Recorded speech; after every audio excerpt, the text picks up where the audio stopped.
Om Asto Ma Sadgamaya Tamaso Ma Jyoti Kamaya Mrityo Amritam Kamaya. Lord, lead us from the unreal to the real, from darkness to light, from death to immortality. We recommence the second chapter of the Bhagavad Gita. We begin with an extract from Gita Dhyanam, as is traditional.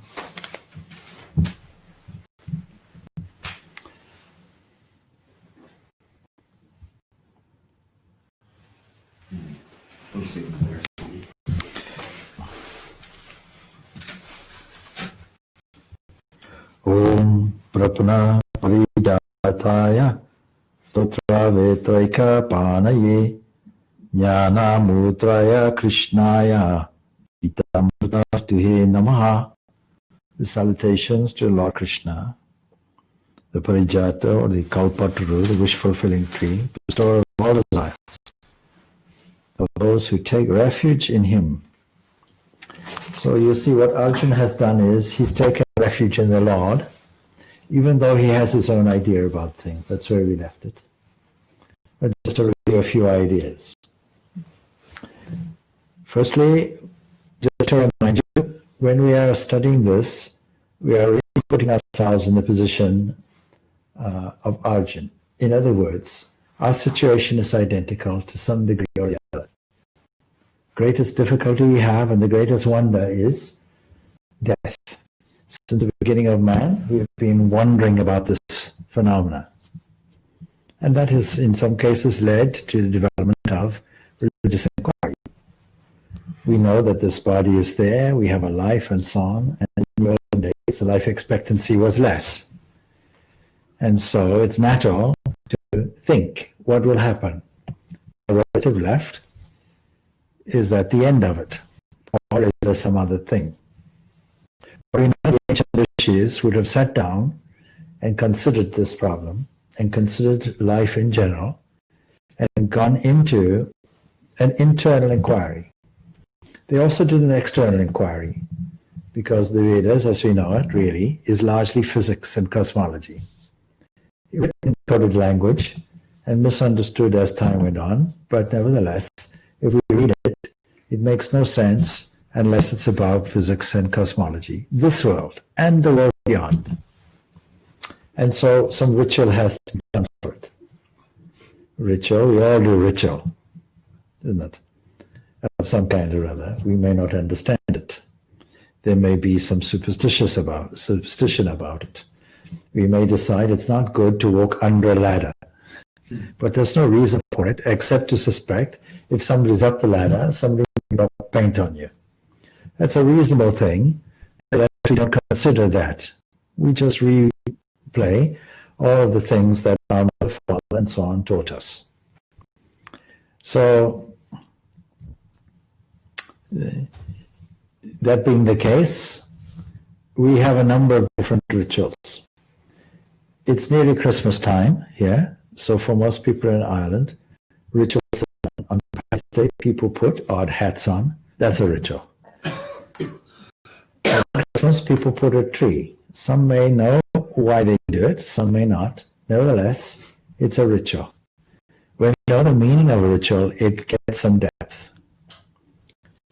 So, what ritual should we do in order to make a better life? These ancient sages worked out, but they went internally also to find out what is the internal nature of the mind, and then further, what is the nature of that which sits behind, and they came across a revelation. And during their in-depth study, they understood this is not the only body. This is a gross body, but internal to this is a sukshma sharira, a subtle body. And this subtle body means that when this external body that is made principally of yesterday's pasta tomatoes, yesterday's food, when it goes, there is some surviving entity.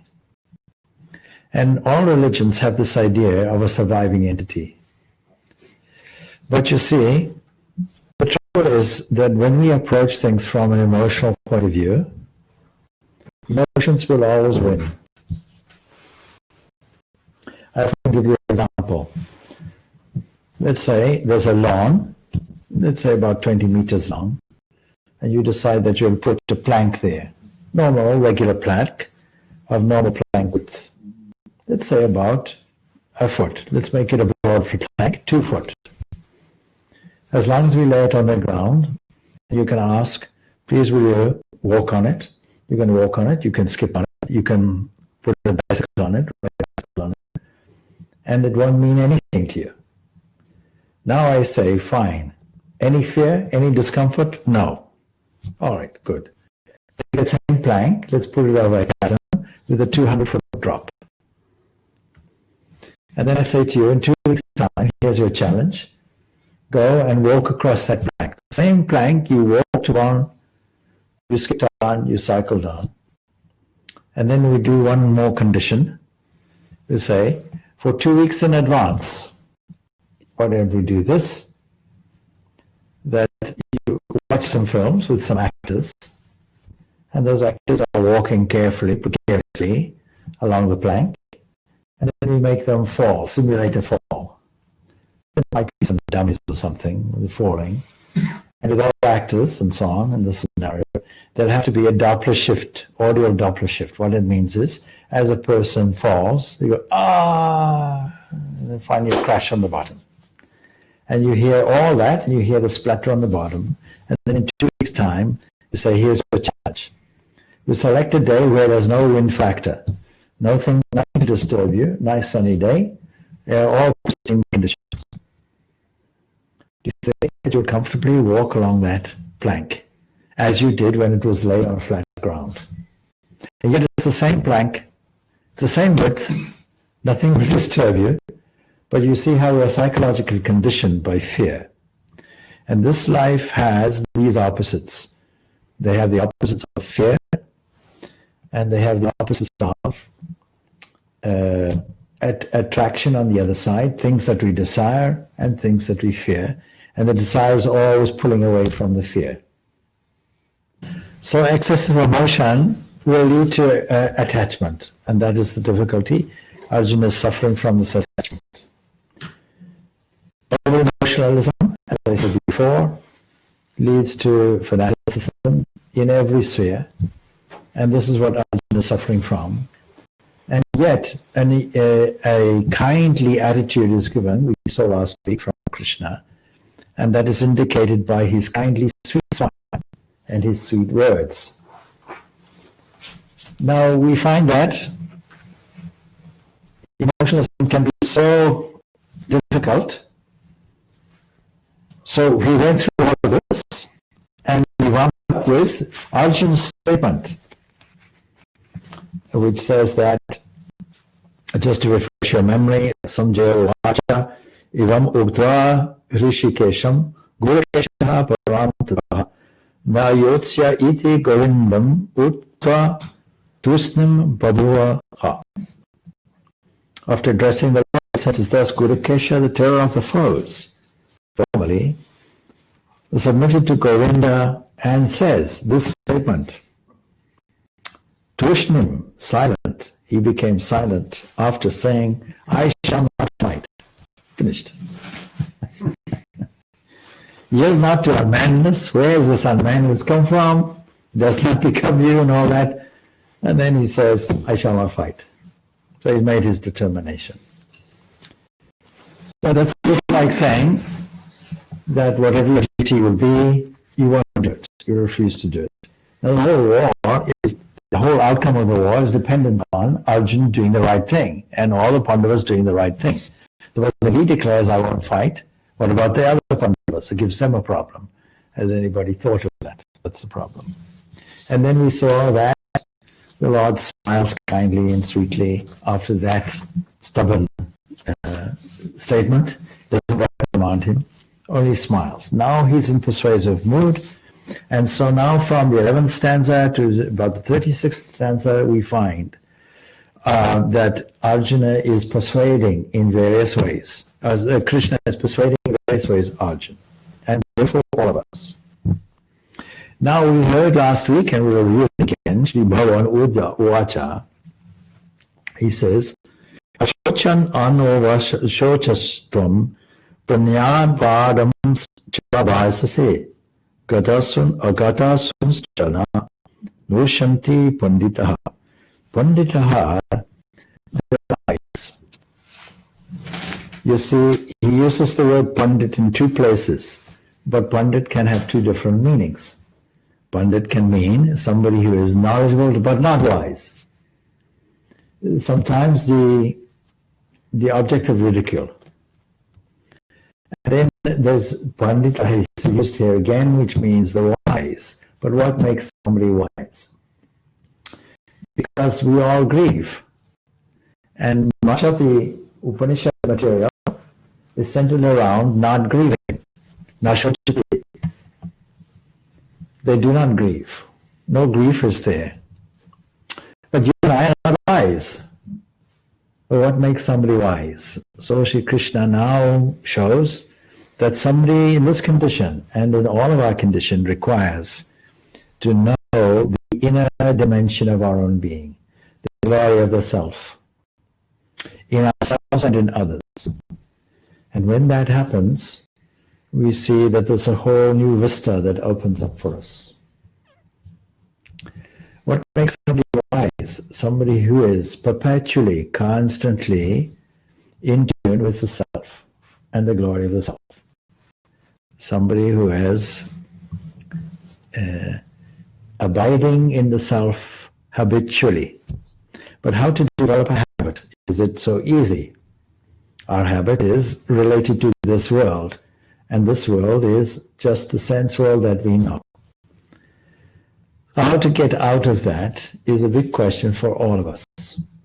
We shouldn't expect it to happen in an instant. It requires training to get that consistency.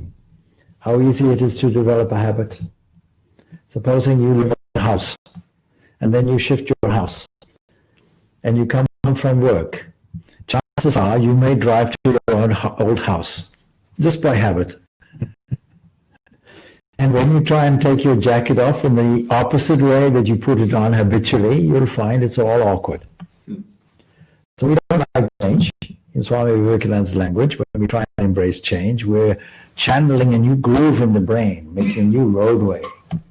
This is referred to as neuroplasticity, making new roadways, new interests will do it.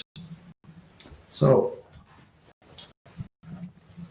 it's the wise that grieve, but neither for the living nor the dead. What does that mean? We're accustomed to grieving for the dead, but do we not grieve when we have petty disappointments? Do we not go through the same processes? Do we not get depressed when we come across a failure? Or come across somebody who lets us down? Or any manner of human things and reactions. So a lot of yoga points out, that is Krishna to Arjuna, that he is devoid of the very first step in yoga. What is that? That you need to harmonize your thought, your word, and your deed, because Arjuna knows all his metaphysics. It's not that he doesn't know. And when we come here every Tuesday and for years and years on end, it's not that we don't know the metaphysics, we know it, but yet we still get caught up in the reaction, isn't it? Why? Because we need to follow it up with practice. We need to close the gap between the principle and the practice. But you can't practice if you don't have the principle. And so this is all jnana marga. What Krishna is teaching is the path of jnana. Jnana is not just negativity. It's not just neti-neti, taking away this, taking away that. On the opposite side of the coin, seeing the wonderful glory about it. And when we see the glory about it, we become inspired to tune into this glory. This glory is accessed through focusing and understanding the glory of all the things that we take for granted, the things that we miss. We take health for granted. Normally happiness is the absence of something. It's not a positive thing. We're all looking for happiness, but we start off from a position we don't have it. We are happy only because we have a full bank account. or we're happy because we're well fed, or we're happy because we're healthy. As soon as ill health comes, you're no longer happy. It's a very shaky condition. So we grieve for the living as well as the dead. Not only that, but we grieve also for the condition of people in the world today. Everybody is focused on the Middle East at this point in time, and all the refugee problems, and the worst humanity crisis ever is in the Yemen. However, that's not the worst humanitarian crisis. It's the worst humanitarian crisis in the news. The worst humanitarian crisis is in the Democratic Republic of Congo. Now I know that because I keep up with the African news, you see. But worldwide, nobody pays much attention to it. There's much more oil in the Middle East. So Sri Ramakrishna says, speak out that only which is in your mind. Do not create conflict between word and deed. We went through this last week. Nothing good comes from the disharmony of the thought, word, and deed in oneself. There has to be this consistency. There has to be a cultivation of a habitual abiding in the glory of the self, in oneself and in others. But you see, this word self becomes confusing to those people who are not accustomed to it. So people who first come to study philosophy will think that the self is the physical body primarily with an attached personality and character. That's their assumption. We went through some philosophy in some weeks. There was one person who used to come all the time. I assumed everybody knew what I was talking about when I said the self, capital S. After some weeks, he said, you mean to say this authentic self is the body? I said, no. Where were you when we had all these classes? And then he said, I was here, so I took the blame. I didn't explain it properly. So what I should do is, we should all do, we should understand how we arrive at this divinity, this internal self. We don't come in one lump, we come in layers. There's a physical layer. There's another layer, these are the 5 koshas. We find these in the Upanishads. But many of these things, metaphysical things, are taken for granted in the Bhagavad Gita, because it's assumed that Arjuna and all listeners know what we mean by Atman. Now, Atman simply means the self. Buddhism has taken Atman to mean the psychic self, or this Shukshma Sharira, this vacillating mind. You can say the Shukshma Sharira is actually everything we have except the physical body. And it survives. How do we know this? Well, there are a number of indications. Firstly, every child comes on board with certain characteristics. There are no standard babies. I know they all look like Winston Churchill when they're born. But the fact is that they all have an individual characteristic which is easily displayed when they're born. And that develops more and more with the addition of influence. But you can have identical twins and they turn out to be different personalities. Why is this? They're not identical in that respect. Physically, they're identical. Identical in the sense that they share the same DNA, the same cellular structure. They originate from the same cell. They should have the same habit, isn't it? Well, according to biology, probably, but biology itself is baffled because they don't. And if the mind is the product of physiology and the DNA, why is it we get these different characteristics? Why is it that we react differently to the same environments and have a different personality? So this is the argument, nature, nurture, and so on. Some previous impetus must have been there, because we can take an example of any life and we won't find death. We'll only find a cycle. I find birth, life, and death, birth, life, and death, birth, life, and death. As a seed begets a tree begets a seed. And that means that evolution cannot survive without involution, something not really attended to. There are some great thinkers, such as the Père de Chardin, who was a little bit of a rebel in the Catholic Church. He was a paleontologist, but he was also a mystic. And he understood this involutionary aspect very, very well. Before that, Swami Vivekananda gave some good lectures in his Jnana Yoga lectures on this involution. You cannot have evolution without involution. What does that mean? It means the thing that evolves must be involved. A tree comes out because an involved tree is there in the seed and unfolds from there. Original meaning of evolution, unfolding. The fact that you put biological in front has no meaning. So there's an impetus. Then you have to ask, in evolution we have natural selection. Where does it come from? We take it for granted. See, all these important things we take for granted. Why should we take it for granted? Why should we wish to survive? So I was saying, you replace the word natural selection by struggle or survival of the fittest. Why should we wish to survive? Now the Samkhya philosophy tells us very clearly that there are some obstacles to our unfolding. It's like a river with obstacles in the way. When we remove an obstacle, a flow goes through. Something like that. And nature finds an easy route. So it finds a way around the obstacle. It doesn't just stop at the obstacle. It's not that the environment is controlling us. It's that we are controlling the environment. Wittingly or unwittingly, we're doing it. Now, the modern biological science is called epigenetics, and it tells us exactly that. That it's not that we are like radical behaviors, where we have to respond to the environment as if the environment was some live, living person. No. All our changes come from within.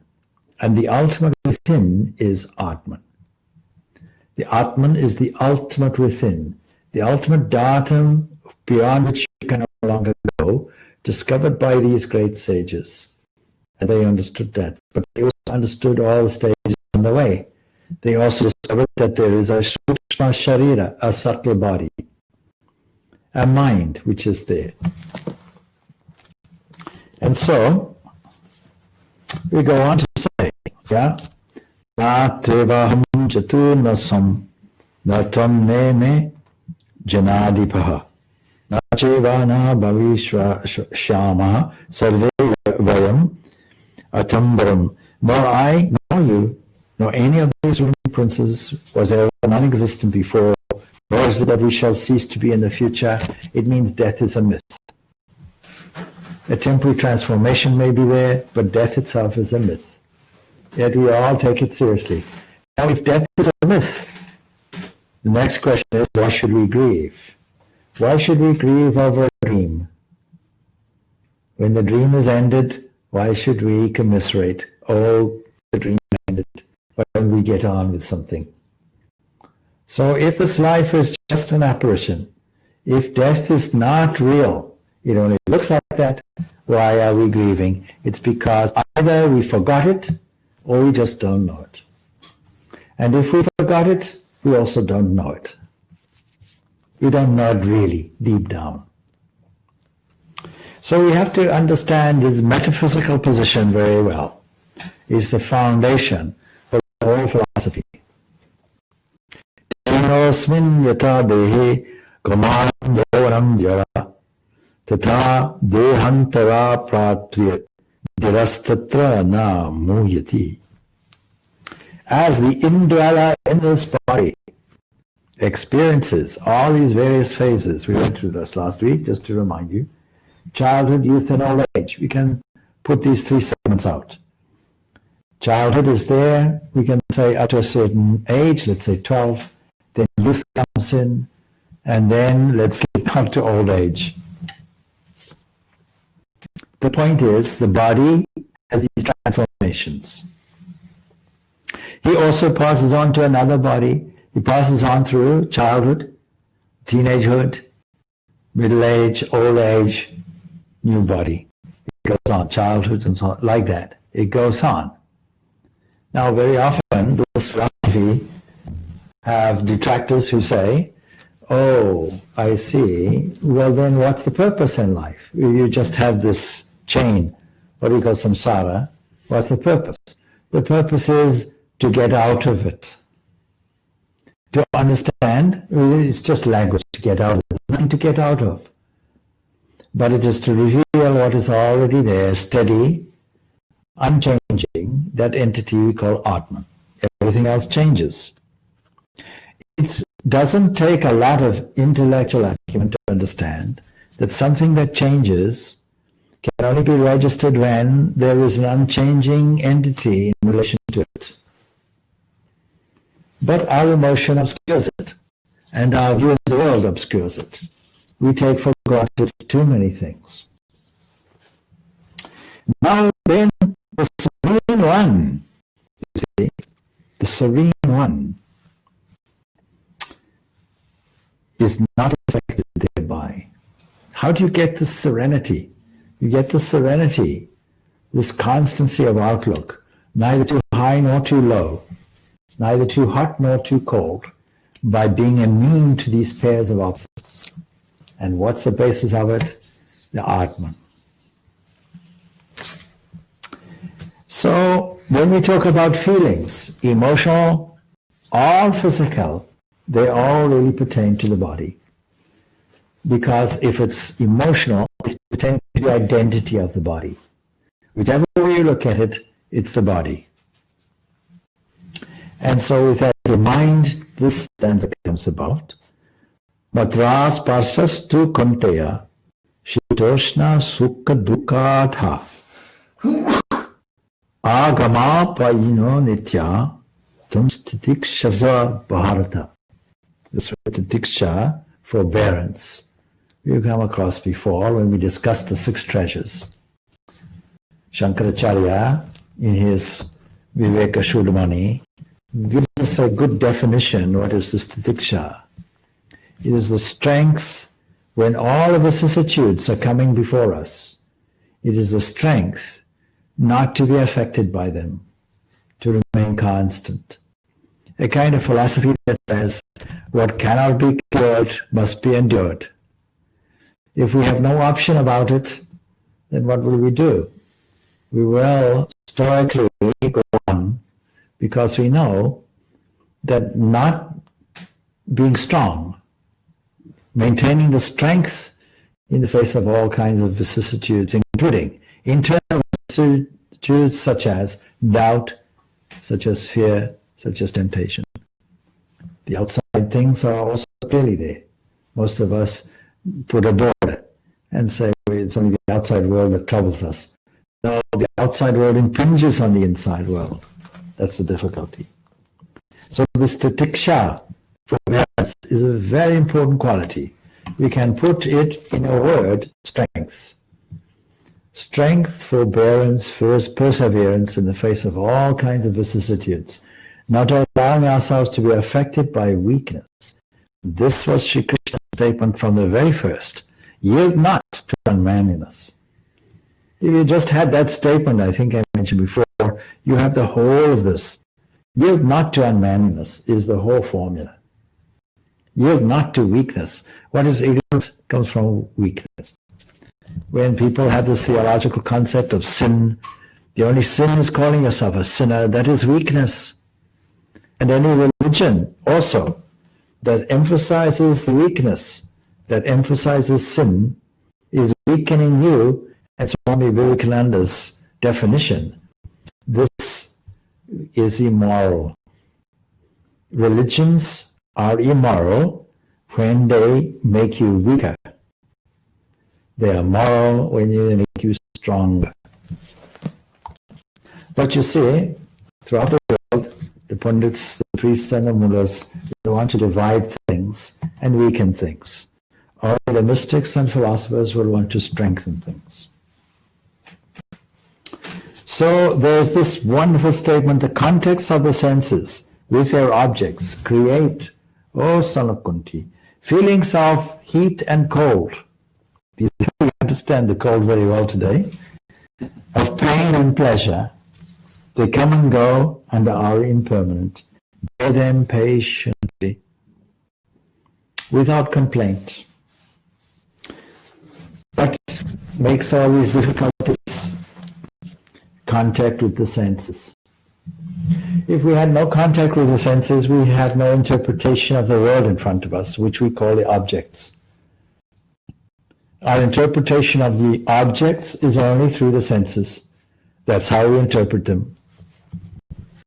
We interpret light. We interpret things that we see as if they are there. But modern science and biology will tell you that it's not like that at all.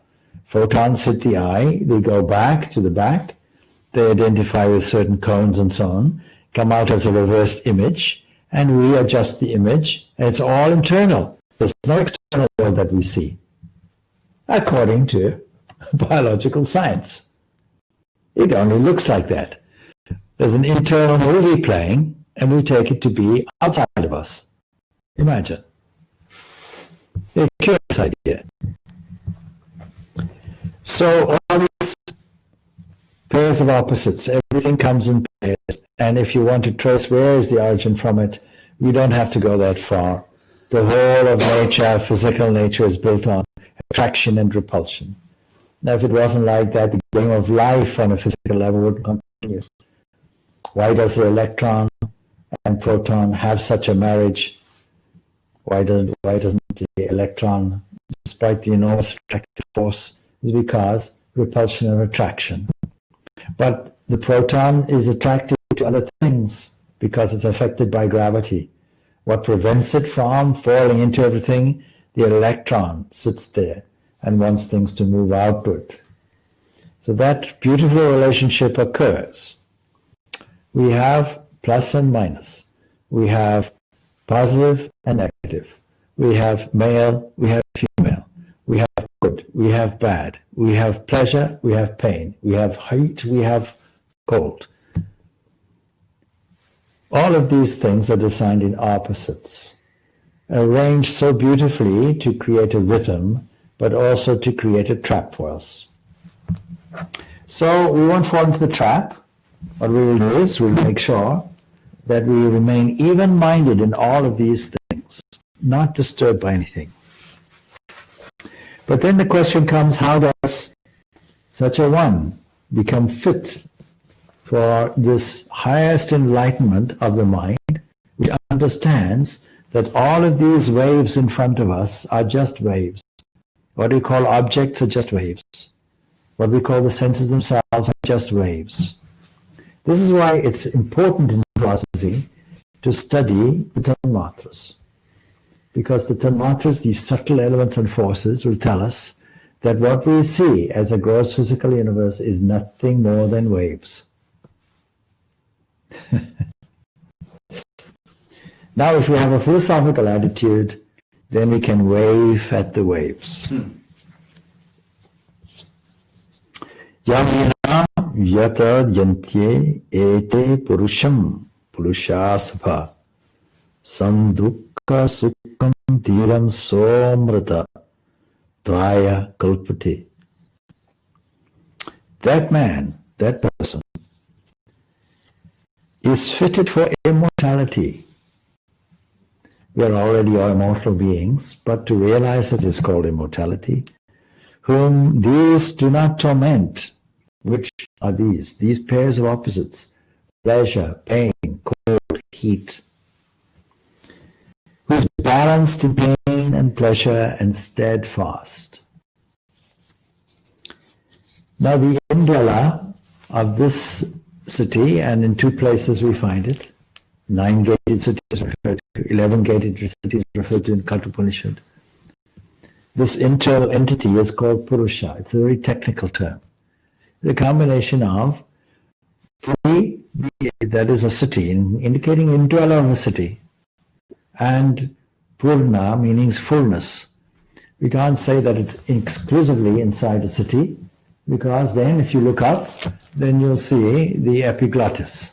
You look down, you'll see the intestinal areas, and the liver on the one side, and the kidneys at the back. And then you look down, you'll see the hollow in the legs and the feet. Look up, you'll see the arch of the skull. It's not like that. When you say inside, it means subtly within and yet not bound. Something like a remote control thing. The body operates by remote control, by virtue of the presence of this indweller called Purusha. And so it's a bit like sending a robot onto Mars.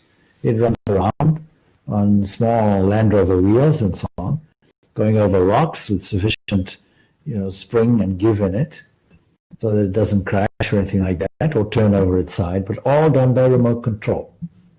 What is warfare today? Remote control.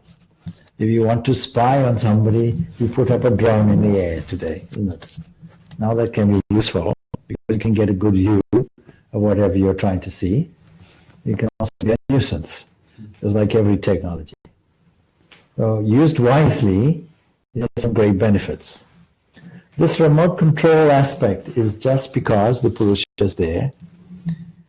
And when we understand, therefore, that it is sitting there, then we become immune from all these pairs of opposites. Pleasure and pain occur in everybody, only because the body is in contact with the senses. And so if you identify yourself away from the senses, you've now solved your problem. So the mind doesn't waver if it gets fixed on the self, even for a moment. So to make it practical is something that you can practice. When things get difficult, see how you can withdraw there into witness, knower, thinker area, and then beam from there and see how things look. Immediately the difficulty has gone. In meditation we do that. We go inward, inward, inward, inward from any chosen starting point until we find, there's a suspension there. Everything is suspended. All the organs of the body, senses and so on, all gather together like bees following the queen bee, and all go upward, as it were. So what became of your petty difficulty? So this is the idea. So remaining unruffled by all the effervescent events just reveals the clarity of a person's understanding. And it therefore becomes somebody of what is called sthita prajna, steady wisdom. It's a very important term in this. So, cessation of misery can correspond really to the removal of ignorance. Why are we miserable? Because we took the world seriously and didn't see it in its real perspective, didn't see the glory of self within it. Nor did we see the glory of the self in us. So an inquiry into the nature of the real and the unreal has to ensue now from this. And from 16 to 20 we have it.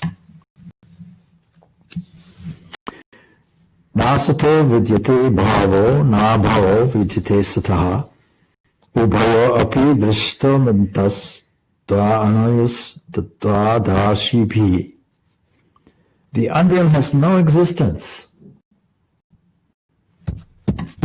If you ask somebody, does this world exist? Does your domestic environment exist? Does your house exist? Does your bank account exist? Does your family exist? Everybody will say, of course. But you see, there's a Descartes, the famous philosopher, said, cogito ergo sum. I think, therefore I am. There's a relationship. There's a certain consciousness in you which equates to existence. And anything beyond that can't be really said to exist. As I say, it exists momentarily, but not in an enduring way. It's not permanent. It changes. We take it to be real. And then our reaction gives us some difficulties. So this unreal, that is asataha, has no existence, and the real never ceases to be. The real never stops. It's always there, underlying things, showing through. In time and space and the sense organs, and all change, it shows through. The clues are already there. What we see as the world is a mix of the real and the unreal, and that mix-up is the mistake we make. And therefore, this whole passage is to do with our first step. Our first step is viveka, discernment, taking things apart, finding out what is real, finding out what is unreal. The truth about both this real and this unreal, that is the relative world and the spiritual world, the secular and the sacred. The truth about both of these has been realized by the seers, the rishis. They didn't just realize this Atman within, they also realized everything without. They were essentially physicists. Now today we have this division between science and religion unnecessarily, because the truth applies to both. True, something is true if there is no contradiction in it. So this term here, Tattva Darshana, is to the reality of things. And beings are always seeking and seeing this, and correcting their understanding is what's called science. We have to continuously make that correction so that we habitually understand this is real. This is unreal. And the seers of truth behold the body and the pleasure and pain associated with it as in the classification of unreal. And so our bodies were not really existent in the distant past, because what you call 100 trillion biological cells are not the same cells that you had when you were born. If you want to challenge reincarnation, please challenge the reincarnation of your own cellular structure right now, and find that at various stages these cells are replaced. Some over shorter periods, some over longer periods, but all your body has a complete overhaul, cellular overhaul, completely cellular overhaul. Every 7 years, isn't it? Over the course of your life. Well, it depends. Every 7 years you go to your body. Yeah. So don't complain that you're stuck with a creaky old body because you've got a renovation, some say in every 7 years. But the body is also devoid of bhava, because it's just an instrumentation, it's just something. It has no intelligence of its own, it has some sentiency that it borrows. And the man of understanding, therefore, should not be affected by any of the things that affect the body, since he is not the body. The Atman is existence, it is the real. That's why I said this prayer, this peace prayer that starts at the beginning, Asato Ma Sadgamaya. So Atman is existent, it is real, it's a bhava, which means awareness of your consciousness. Awareness remains untouched by change, which is a time thing, space, which is a divided thing, and causation, which is a sequential thing. The states of mind, such as waking, dream, dreamless sleep, they don't affect the Atman at all. One is the statement. Awareness is reality. Consciousness is reality. For consciousness is the ultimate principle. And this is the final, or the finale of the definition of what is the absolute reality. Now, Sri Ramakrishna has this to say, the ocean of infinite existence, knowledge, bliss, is ever itself unaffected by the phenomenal. Vinashitu tadvidhi yana sarvam idam sattatam vinasham avyasyasya nakishit kartam aharti. Know that to be truly indestructible, by which all this is pervaded. None can effect the destruction of what is unchangeable. It's only changing things that get destroyed. It's only things that are combined and change that go into decay and destruction. While instructing the disciples of the Guru, says Sri Ramakrishna, the Guru first pointed out two fingers, indicating thereby that there are in relative existence two realities, Brahman and Maya. Then he folded in one finger to suggest that Brahman is ever constant, while Maya appears and disappears. It's a wonderful, simple way of illustrating this fact.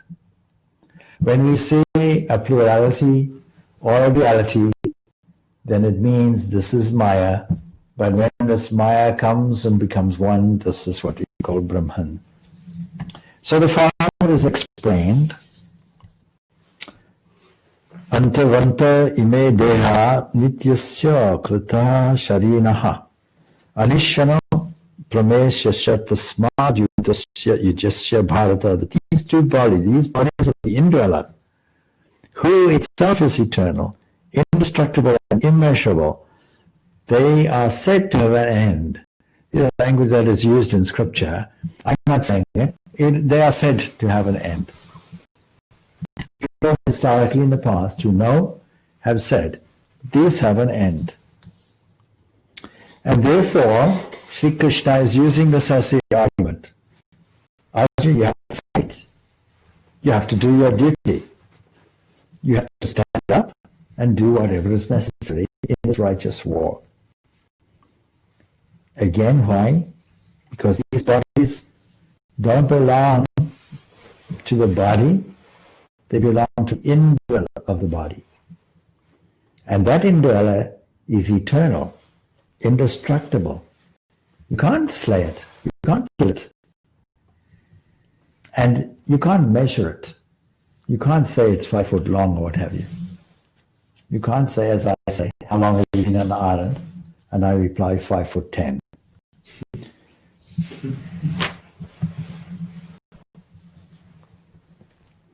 The Atma is beyond the domain of the mind. You can't comprehend it. It's not the object of scrutiny. Nor is it within the confines of speech. You can't measure it. You can't see it. It's the seer. And because of delusion over earthly relationships and over these things, earthly, then Arjuna chooses to recoil from this righteous war on this base of ignorance. And so, the exhortation, repeated again, again, is the burden of the Gita, and that is that you need to fight. That is, you need to do your duty. The word fight is used because, not because of struggle, competition and struggle, not in the natural selection way.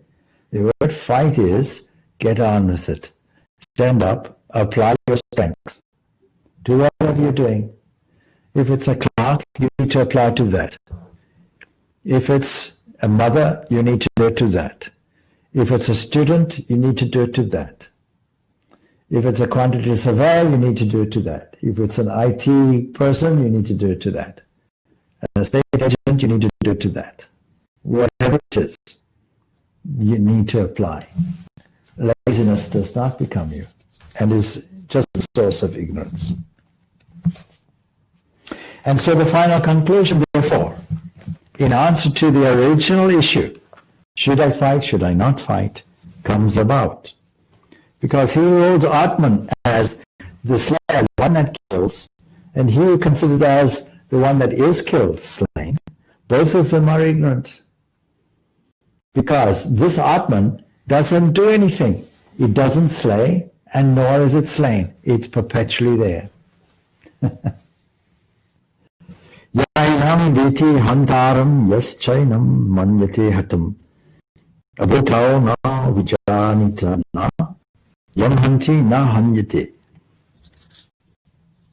I have ruined laments the man who suddenly loses his very much loved fortune. Though he is different from his wealth, the identification with it drives him on this deluded position, not knowing, I am the Atman. I am full and free. And as the sky is ever itself, in the midst of clouds coming and going, the Atman is changeless while the body is changed. We have these clues. We have these examples. The sky against the background. It's the clouds that move. The sky remains as it is.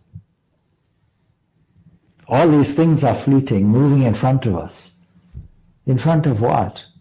An entity that never changes, a kind of screen that always remains there and things get projected on it. If you're a young child, you'll inevitably make that mistake, isn't it? You see the clouds moving over the moon, and you say, the moon is moving.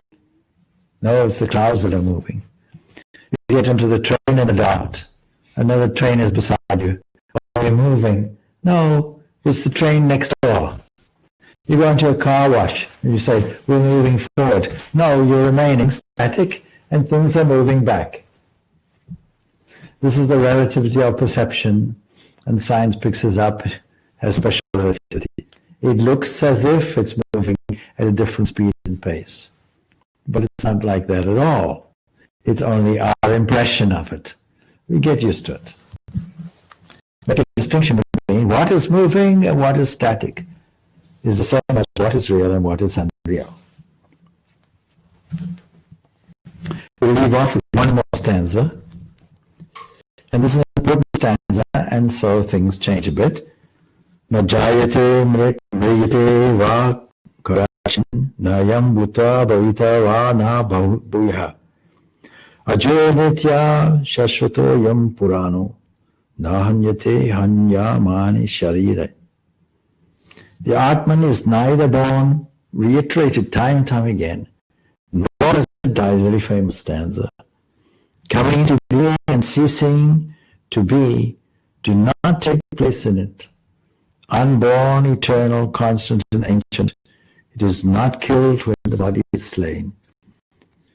This is repetition after repetition because it's so important. Repeat it 1,000,000 times and it enters into your consciousness. And when you do that, you may have some chance of some habitual reformation. We end off with that, stanza 20, in the second chapter, Srimad Bhagavad Gita, entitled Sankhya Yoga. The Sankhya Yoga is not the traditional philosophical position of Sankhya, it's not yoga. Make sure that you understand the starting point and then match it with some practice. Now, as the chapter goes on, the practice is Sri Krishna's unique addition to the philosophical understanding. And that is, Jnana Yoga is there, being described as the principle, but the actual enactment on it, what will get you out of trouble, is what is called Karma Yoga. Karma Yoga is the most suitable for most people, because we're all active thinking people. Jnana Yoga is for those of keen intellect and subtle intellect. But most of us are active, working, waking people. And how to make this philosophy practical now, how to get this understanding, is the next phase of this teaching. And so we find where we pick it up, and we won't pick it up next week, we'll pick it up possibly the week after, we'll see. But whenever it is, the next answer will tell us about the importance of not being attached to action. And that is the key to what we call Karma Yoga. Not being attached to either action nor to its fruits. It will tell us that we're entitled only to work and not to the fruits. Today we are inundated with a number of different concerns about human rights, gender rights, this right, that right. But according to this Bhagavad Gita, we only have the right to work, nothing else. Yeah. But you see, we have the right only to work. Why? Because we don't own anything. We are privileged to work. So here in the Vedanta society, our privilege is to work for Sri Ramakrishna. Our privilege is to work for Vivekananda, work for Holy Mother. On Saturday, we had Holy Mother's birthday, 9th, a beautiful, successful event. And focusing on the Mother. You'll see the Mother is still in the center. And will be in the center for the rest of the month. Because when we come to Christmas, 22nd of December, which was pretty much the winter solstice. Why do you have Christmas? It's because of the winter solstice. And not because Christ was born then. So we keep the Mother because this is a time where the motherly image and motherly impact of the whole universe comes about. She is the embodiment of Shakti, divine cosmic energy. We finish there then. Om Shanti Shanti Shanti.